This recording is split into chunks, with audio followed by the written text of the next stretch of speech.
Japan के सफल दौरे के बाद प्रधानमंत्री नरेंद्र मोदी पापुआ न्यू गिनी के लिए हुए रवाना। हिंद प्रशांत द्वीप सहयोग मंच के तीसरे शिखर सम्मेलन की संयुक्त रूप से करेंगे मेजबानी।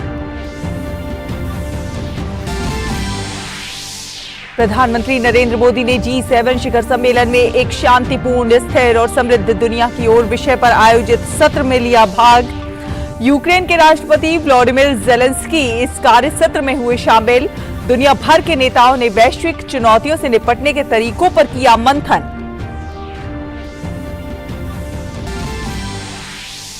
प्रधानमंत्री ने हिरोशिमा में ब्रिटेन के पीएम ऋषि सुनक और ब्राजील के राष्ट्रपति लूला डी सिल्वा के साथ की द्विपक्षीय वार्ताएं। पीएम ने दोनों नेताओं के साथ तमाम अहम द्विपक्षीय और अंतर्राष्ट्रीय मुद्दों पर की चर्चा। प्रधानमंत्री ने अन्य नेताओं के साथ हिरोशिमा पीस मेमोरियल पार्क में परमाणु हमले में मारे गए लोगों को अर्पित की श्रद्धांजलि।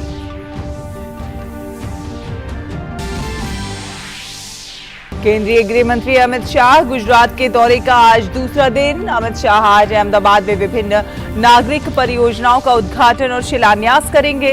गृह मंत्री मोदी समुदाय के एक राष्ट्रीय अधिवेशन का भी करेंगे शुभारंभ।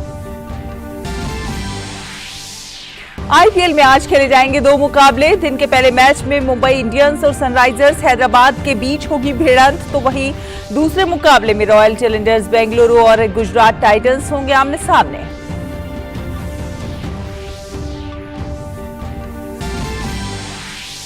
और इंग्लिश क्लब मैनचेस्टर सिटी ने प्रीमियर लीग का खिताब किया अपने नाम। अंक तालिका में दूसरे नंबर पर चल रही आर्सेनल की हार के बाद सिटी को मिला यह खिताब। देर रात खेले गए मुकाबले में नॉटिंघम फॉरेस्ट ने आर्सेनल को 1-0 से दी शिकस्त।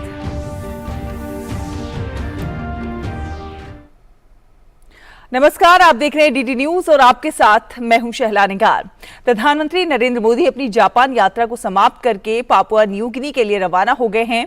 प्रधानमंत्री ने अपनी यात्रा को सार्थक और उपयोगी बताया है। किसी भारतीय प्रधानमंत्री की ये पहली पापुआ न्यू गिनी की यात्रा होगी। पीएम पोर्ट मोरेस्बी में हिंद प्रशांत द्वीप सहयोग मंच के तीसरे शिखर सम्मेलन की पापुआ न्यू गिनी के प्रधानमंत्री जेम्स मरापे के साथ सह मेजबानी करेंगे। प्रधानमंत्री नरेंद्र मोदी जापान के सफल दौरे के बाद आज पापुआ न्यू गिनी के लिए रवाना हो गए। पापुआ न्यू गिनी में पीएम मोदी हिंद प्रशांत द्वीप सहयोग मंच के तीसरे शिखर सम्मेलन की संयुक्त रूप से मेजबानी करेंगे। पीएम के दौरे में क्या कुछ रहेगा खास, आइए आपको दिखाते हैं। प्रधानमंत्री नरेंद्र मोदी 3 देशों के दौरे के दूसरे चरण में पापुआ न्यू गिनी पहुंचेंगे। ये किसी भारतीय प्रधानमंत्री की यह पहली पापुआ न्यू गिनी यात्रा होगी। भारत ने अप्रैल 1996 में पोर्ट मोरसबी में अपना उच्चायोग खोला था। इससे पहले सुवा या कुआलालंपुर के जरिए पापुआ न्यू गिनी से राजनयिक संबंध कायम थे। पापुआ न्यू गिनी ने अक्टूबर 2006 में नई दिल्ली में अपने राजनयिक मिशन की स्थापना की। दोनों देशों के बीच मैत्रीपूर्ण संबंध है और राष्ट्रमंडल, गुटनिरपेक्ष आंदोलन और संयुक्त राष्ट्र जैसे अंतर्राष्ट्रीय मंचों पर दोनों देश निकटता से काम कर रहे हैं। थीम होगा डेवलपमेंट, वही है हमारा डेवलपमेंट पार्टनरशिप में इन देशों के साथ, ताकि ये लोगों हैं काफी कोलोनियलिज्म से वेरी समीप में। Recently they came out of they were what के under colonialism. So it is हमारा ड्यूटी है कि हमारे ये इन दिस कंट्री को अच्छी तरह उनको आगे बढ़ाएं और हमारा डेवलपमेंट, हमारा द वे हमारा 1.4 बिलियन को we brought out of them into a development mode and able to provide sustenance, and we are able to march to become the 5th largest economy now. and हम आगे और 10-12 साल में हम तो 3rd largest economy बनने वाले। देखिए हमारा देश, we are in that positive. ये आशा, ये होप, उम्मीद उनको देना है ताकि वो भी ऐसा आगे बढ़े, और उनका टूल्स हम दे रहे हैं कैपेसिटी बिल्डिंग ताकि वो आगे बढ़े। प्रधानमंत्री मोदी पोर्ट मोरसबी में हिंद प्रशांत द्वीप सहयोग मंच के तीसरे शिखर सम्मेलन का पापुआ न्यू गिनी के प्रधानमंत्री जेम्स मरापे के साथ सह मेजबानी करेंगे। 2014 में गठित मंच में भारत और प्रशांत द्वीप के 14 देश शामिल हैं। अपने दौरे पर प्रधानमंत्री मोदी पापुआ न्यू गिनी के प्रधानमंत्री, फिजी और न्यूजीलैंड के प्रधानमंत्री के साथ द्विपक्षीय बैठक करेंगे। वे भारतीय समुदाय के लोगों से भी मुलाकात करेंगे। फिपिक के तीसरे समिट का आयोजन यहां पापुआ न्यू गिनी में हो रहा है। आप देख सकते हैं जिस तरह हिंद महासागर और प्रशांत महासागर की लहरें आपस में मिलती हैं, उसी तरह आशा है कि भारत और पैसिफिक आइलैंड्स आपस में मिलकर सहयोग और विकास की नई परिभाषा लिखेंगे। मेरे सहयोगी कैमरा पर्सन आनंद कुमार, बिब्लेंदु पांडे और हुकुम सिंह के साथ मैं शुभेंदु घोष, डीडी न्यूज के लिए पोर्ट मॉरिस्बी में। और प्रधानमंत्री नरेंद्र मोदी पापुआ न्यू गिनी के दौरे पर आज शाम पोर्ट मॉरिस्बी पहुंचेंगे। पोर्ट मॉरिस्बी के पापुआ न्यू गिनी विश्वविद्यालय में भारत के सहयोग से बना सूचना प्रौद्योगिकी उत्कृष्टता केंद्र युवाओं को कौशल युक्त और पेशेवर बनाने में अहम भूमिका निभा रहा है। आइए आपको दिखाते हैं इस खास रिपोर्ट में। डेवलपमेंट पार्टनरशिप भारत और पापुआ न्यू गिनी के संबंधों की आधारशिला कही जा सकती है। एक बहुत महत्वपूर्ण उदाहरण होगा centre for excellence in information technology. एक बहुत स्पेशलाइज्ड सेंटर है जो यहाँ university of Papua new Guinea में बनाया गया है। ये जो सेंटर है ये भारत की मदद से बनाया गया है और एक बहुत खास अहम एक रोल अदा कर रहा है। सूचना प्रौद्योगिकी में उत्कृष्टता केंद्र या CEIT सूचना प्रौद्योगिकी कौशल के प्रशिक्षण और विकास का प्रमुख संस्थान है, जिसे पापुआ न्यू गिनी की सरकार के सहयोग से भारत सरकार द्वारा वित्त पोषित किया जाता है। यह पापुआ न्यू गिनी विश्वविद्यालय और भारत में उन्नत कंप्यूटिंग विकास केंद्र के सहयोग से संचालित है।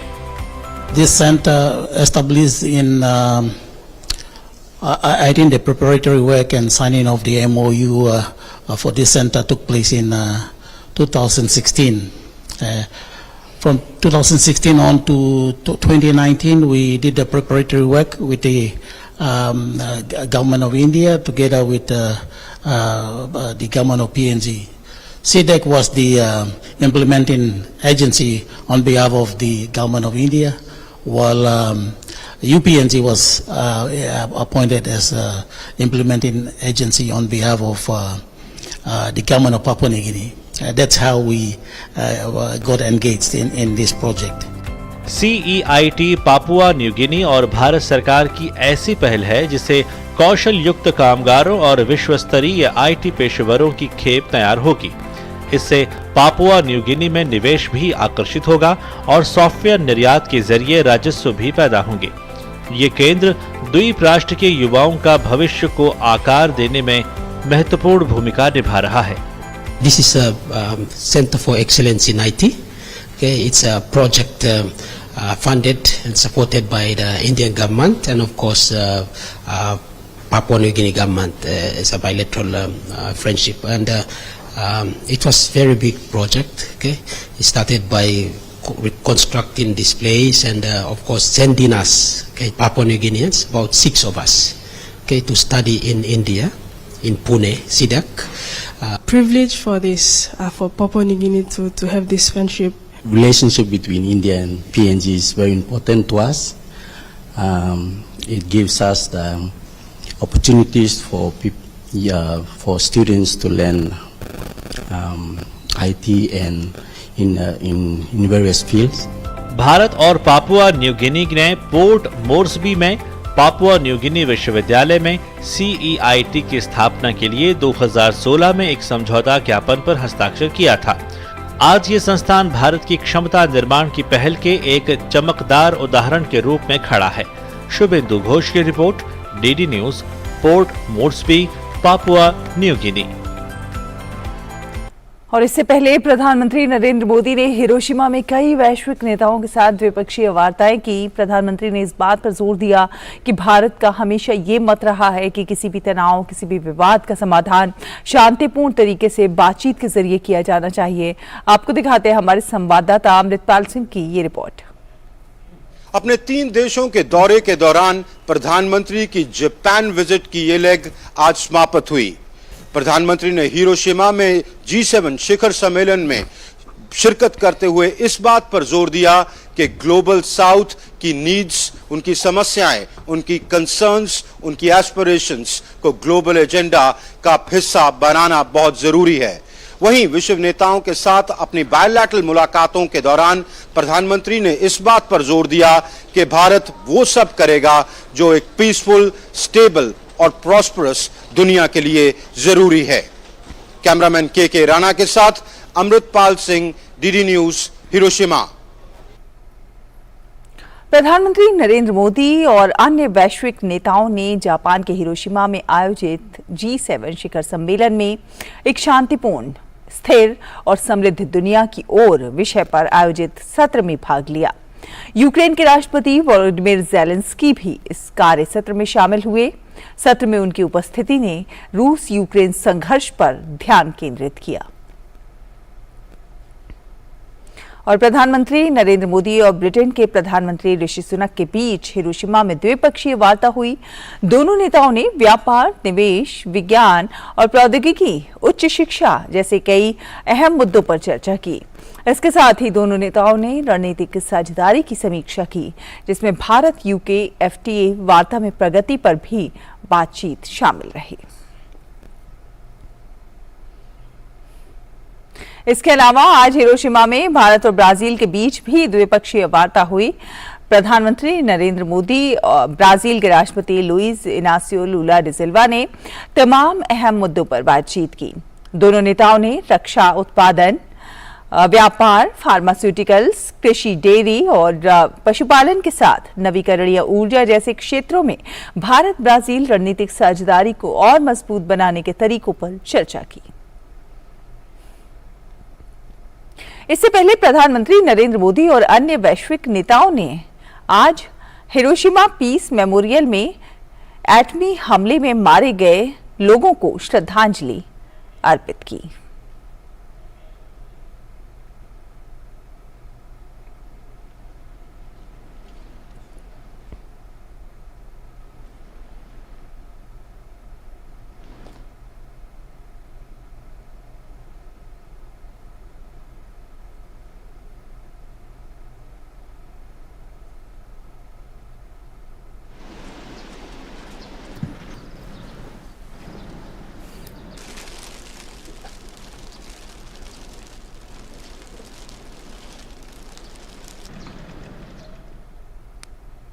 पीएम हिरोशिमा में पीस मेमोरियल म्यूजियम भी गए। वहां उन्होंने प्रदर्शनी में रखे दस्तावेज देखे, साथ ही आगंतुक पुस्तिका में हस्ताक्षर भी किए। फिलहाल एक छोटा सा ब्रेक लेते हैं। ब्रेक के उस पर कुछ और खबरें होंगी, आप देखते रहिए डीडी न्यूज। प्रधानमंत्री श्री नरेंद्र मोदी की अगुवाई में देश को खुले में शौच से मुक्त बनाने के लिए 2014 में आरंभ किया गया स्वच्छ भारत मिशन न केवल एक जन आंदोलन बना, बल्कि इसे विश्व की बड़ी व्यवहार परिवर्तन योजना का गौरव भी मिला। स्वच्छ भारत मिशन ग्रामीण की अपार सफलता के बाद जरूरत थी इस परिवर्तन को स्थायी बनाने की, और इस लक्ष्य को हासिल करने के लिए स्वच्छ भारत मिशन के दूसरे चरण यानी कि ODF+ की शुरुआत की गई। साथियों, खुले में शौच से मुक्ति के बाद अब दायित्व और बढ़ गया है। देश को ODF के बाद ODF+ बनाने के लक्ष्य पर काम चल रहा है। अब हमें कचरे से कंचन बनाने का काम को तेज करना है। पूरे देश में ODF+ या संपूर्ण स्वच्छता पर खास ध्यान दिया जा रहा है। स्वच्छता केंद्रित जागरूकता अभियानों के द्वारा जन जन तक स्वच्छता की सीख, पेंटिंग और फिल्म मेकिंग जैसे नए और रोचक तरीकों से पहुंचाई जा रही है। देश में स्वच्छता संवाद कार्यक्रमों का आयोजन किया गया, जिनमें लोगों ने पूरे उत्साह के साथ हिस्सा लिया और प्लास्टिक कचरे से देश को मुक्त कराने की शपथ ली। जैविक कचरे के निपटान और उससे अतिरिक्त आमदनी पाने के बारे में भी लोगों को जागरूक किया जा रहा है, जिससे बड़ी संख्या में लोग गोबर धन योजना से जुड़ रहे हैं और गोबर से बायोगैस एवं जैविक खाद के उत्पादन को बढ़ावा मिल रहा है। जैविक और रिसाइक्लेबल कचरे को अलग रखने और उसके उपचार पर विशेष ध्यान दिया जा रहा है। ग्रे वाटर प्रबंधन के अंतर्गत लाखों की संख्या में सोख्ता गड्ढों का निर्माण किया जा रहा है।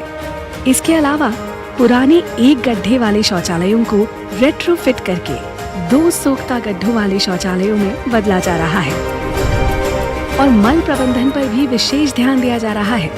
देश भर में लोगों का उत्साह और जन भागीदारी इस बात का प्रमाण है कि आत्मनिर्भरता का ये मॉडल लोगों तक पहुंच रहा है और हमारे गांव ODF से ODF प्लस की ओर अग्रसर हो रहे हैं। लेकिन देश को संपूर्ण स्वच्छ बनाने के इस अभियान को मंजिल तक पहुंचाने के लिए अभी हमें लंबा रास्ता तय करना है, जिसके लिए सभी देशवासी पूरे जज्बे से कोशिश कर रहे हैं। और इन्हीं कोशिशों के कारण आज हमारा देश स्वच्छता से स्वावलंबन की ओर अग्रसर है।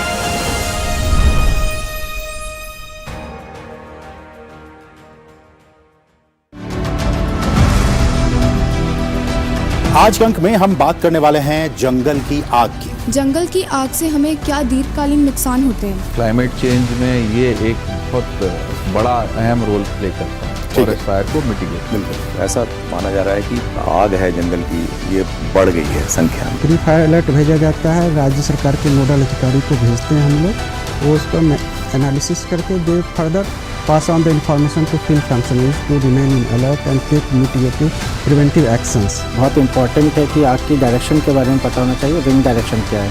विंड डायरेक्शन है तो उस तरफ बिल्कुल ना जाए, आग उसी तरफ आएगी।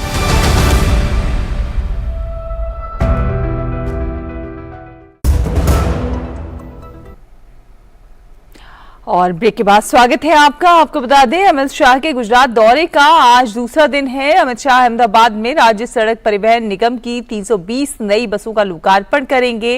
गांधीनगर में अमूल की अत्याधुनिक जैविक परीक्षण प्रयोगशाला का उद्घाटन करेंगे। अमित शाह अहमदाबाद में मोदी समाज के राष्ट्रीय अधिवेशन का शुभारंभ करेंगे और अहमदाबाद में विभिन्न परियोजनाओं का उद्घाटन एवं शिलान्यास करेंगे। और मध्य प्रदेश के मुख्यमंत्री शिवराज सिंह चौहान ने बुजुर्ग तीर्थयात्रियों को बड़ी सौगात दी है। बुजुर्ग तीर्थयात्री आज से हवाई जहाज से तीर्थयात्रा कर सकेंगे। मुख्यमंत्री शिवराज सिंह चौहान ने हवाई जहाज से तीर्थयात्रा का शुभारंभ किया है। मुख्यमंत्री तीर्थ दर्शन योजना के तहत तीर्थयात्रा का पहला जत्था भोपाल एयरपोर्ट से रवाना हुआ। इस मौके पर शिवराज सिंह चौहान ने तीर्थयात्रियों को सम्मानित भी किया।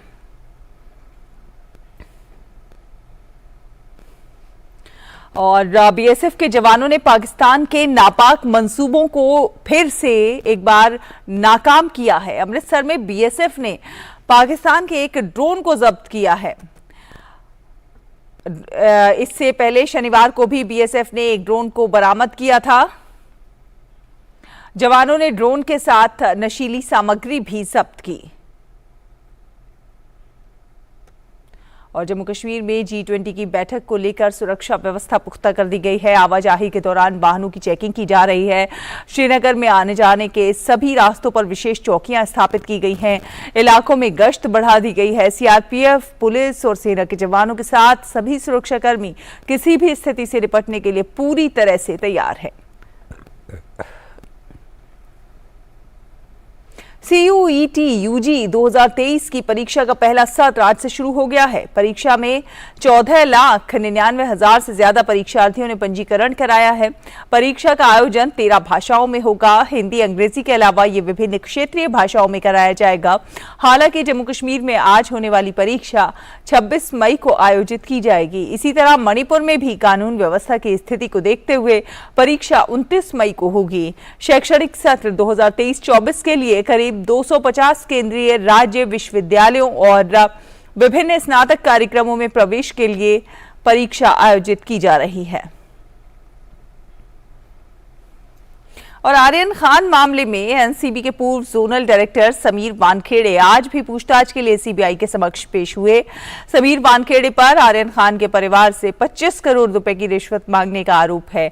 सीबीआई ने आपराधिक साजिश और भ्रष्टाचार निरोधक अधिनियम के तहत समीर वानखेड़े पर मामला दर्ज किया है। वानखेड़े ने बंबई उच्च न्यायालय में एक याचिका दायर कर जबरन वसूली और रिश्वत के आरोपों को लेकर उनके खिलाफ दर्ज सीबीआई की प्राथमिकी को रद्द करने का अनुरोध किया है। इससे पहले शनिवार को भी सीबीआई ने समीर वानखेड़े से पूछताछ की थी। और उत्तर प्रदेश पुलिस को बड़ी सफलता मिली है। पुलिस ने 1 लाख के इनामी अपराधी रोहताश गुर्जर को गिरफ्तार कर लिया है। मुठभेड़ के दौरान गोली लगने से अपराधी घायल हो गया था। इलाज के लिए उसे अस्पताल में भर्ती कराया गया है। रोहताश गुर्जर 2021 से फरार चल रहा था। रोहताश पर लूट, हत्या और चोरी के 24 से अधिक मामले दर्ज हैं। उस पर राजस्थान पुलिस ने भी इनाम घोषित किया था। पुलिस ने कहा कि अपराधी से आगे की पूछताछ की जाएगी। हरियाणा के गुरुग्राम में राहगीरी दिवस समारोह का आयोजन किया गया। मुख्यमंत्री मनोहर लाल खट्टर ने समारोह में भाग लिया। राहगीरी कार्यक्रम में जल संरक्षण, पर्यावरण संरक्षण, खेलकूद और स्वास्थ्य के प्रति जागरूकता, सड़क सुरक्षा के साथ ही मनोरंजन से जुड़े कार्यक्रमों को शामिल किया गया है। राहगीरी कार्यक्रम का उद्देश्य लोगों को सरकारी योजनाओं के बारे में जानकारी देना है। और मौसम की बात करें तो मौसम विभाग ने अगले 2-3 दिनों के दौरान देश के उत्तर पश्चिम, मध्य और पूर्व के इलाकों में लू चलने का अनुमान व्यक्त किया है। उत्तर पश्चिम भारत में अगले 3 दिन के दौरान अधिकतम तापमान में 2 से 4 डिग्री सेल्सियस की वृद्धि होने की संभावना है। मौसम विभाग ने कहा है कि उत्तर प्रदेश, गांगेय, पश्चिम बंगाल, झारखंड, हरियाणा, राजस्थान, छत्तीसगढ़ और मध्य प्रदेश में अलग अलग इलाकों में लू चलने की स्थिति बन सकती है। विभाग ने कहा है कि हवा में नमी और उच्च तापमान के कारण ओडिशा, कोंकण क्षेत्र, आंध्र प्रदेश, तमिलनाडु और केरल में भी गर्मी की संभावना है। दुनिया भर में आज अंतर्राष्ट्रीय चाय दिवस मनाया जा रहा है। इस दिन का उद्देश्य चाय के इतिहास, उत्पादन, खपत और स्वास्थ्य लाभों सहित चाय के विभिन्न पहलुओं के बारे में जागरूकता बढ़ाना है। चाय कई विकासशील देशों के लिए आय का एक प्रमुख स्रोत भी है। आज चाय का आनंद अनगिनत किस्मों में लिया जाता है, जिसमें काली, हरी, सफेद, ओलोंग और हर्बल चाय शामिल है। ये एक विश्व स्तर पर पोषित पेय बना हुआ है जो दुनिया भर में लोगों और संस्कृतियों को जोड़ता है। इससे पहले चाय उत्पादक देश 15 दिसंबर को अंतर्राष्ट्रीय चाय दिवस मनाते थे, क्योंकि तब तक इसे संयुक्त राष्ट्र की ओर से कोई मान्यता नहीं दी गई थी। इसे लेकर भारत सरकार ने एक बड़ी पहल की और 2015 में संयुक्त राष्ट्र के खाद्य एवं कृषि संगठन के माध्यम से आधिकारिक तौर पर अंतर्राष्ट्रीय चाय दिवस मनाने का प्रस्ताव रखा, जिसे स्वीकार कर लिया गया। भारत में चाय की लोकप्रियता और स्वीकार्यता का अंदाजा इस बात से आसानी से लगाया जा सकता है कि दुनिया भर में सबसे अधिक कुल उत्पादन की लगभग 30% चाय की खपत भारत में होती है। और अब बात करते हैं खेलों की। इंग्लिश क्लब मैनचेस्टर सिटी ने प्रीमियर लीग का खिताब अपने नाम कर लिया है। मैन सिटी को ये खिताब अंक तालिका में दूसरे नंबर पर चल रही आर्सेनल की हार के बाद मिला। दरअसल देर रात खेले गए एक मुकाबले में नॉटिंघम फॉरेस्ट ने आर्सेनल को 1-0 से हरा दिया है। पिछले 6 सत्र में मैन सिटी का ये 5वां प्रीमियर खिताब है। वहीं उनका ये लगातार तीसरा प्रीमियर लीग खिताब है। गौरतलब है कि सिटी 2006, 2007, 2007 और 8 और 2008 से 9 में मैनचेस्टर यूनाइटेड के बाद लगातार 3 सीजन में प्रीमियर लीग जीतने वाली पहली टीम है। और अब एक बार फिर देखते हैं इस वक्त की सुर्खियां। जापान के सफल दौरे के बाद प्रधानमंत्री नरेंद्र मोदी पापुआ न्यू गिनी के लिए हुए रवाना। हिंद प्रशांत द्वीप सहयोग मंच के तीसरे शिखर सम्मेलन की संयुक्त रूप से करेंगे मेजबानी।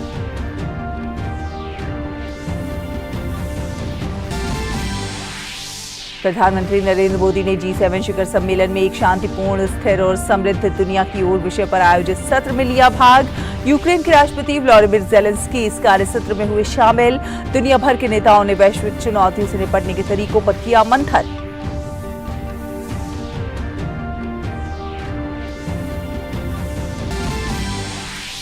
प्रधानमंत्री ने हिरोशिमा में ब्रिटेन के पीएम ऋषि सुनक और ब्राजील के राष्ट्रपति लूला डी सिल्वा के साथ की द्विपक्षीय वार्ताएं। पीएम ने दोनों नेताओं के साथ तमाम अहम द्विपक्षीय और अंतर्राष्ट्रीय मुद्दों पर की चर्चा। प्रधानमंत्री ने अन्य नेताओं के साथ हिरोशिमा पीस मेमोरियल पार्क में परमाणु हमले में मारे गए लोगों को अर्पित की श्रद्धांजलि।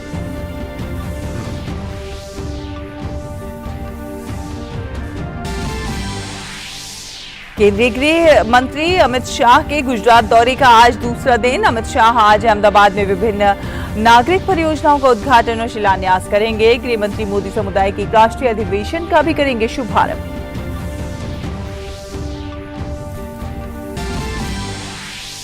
आईपीएल में आज खेले जाएंगे 2 मुकाबले। दिन के पहले मैच में मुंबई इंडियंस और सनराइजर्स हैदराबाद के बीच होगी भिड़ंत, तो वहीं दूसरे मुकाबले में रॉयल चैलेंजर्स बेंगलोर और गुजरात टाइटंस होंगे आमने सामने।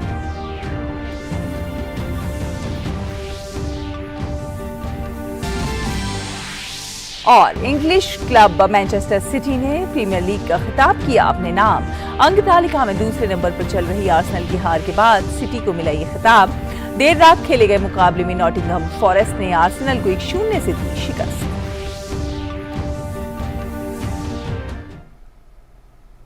तो इसी के साथ इस बुलेटिन में फिलहाल इतना ही, लेकिन डीडी न्यूज पर खबरों का सफर लगातार जारी है। आप देखते रहिए डीडी न्यूज। नमस्कार।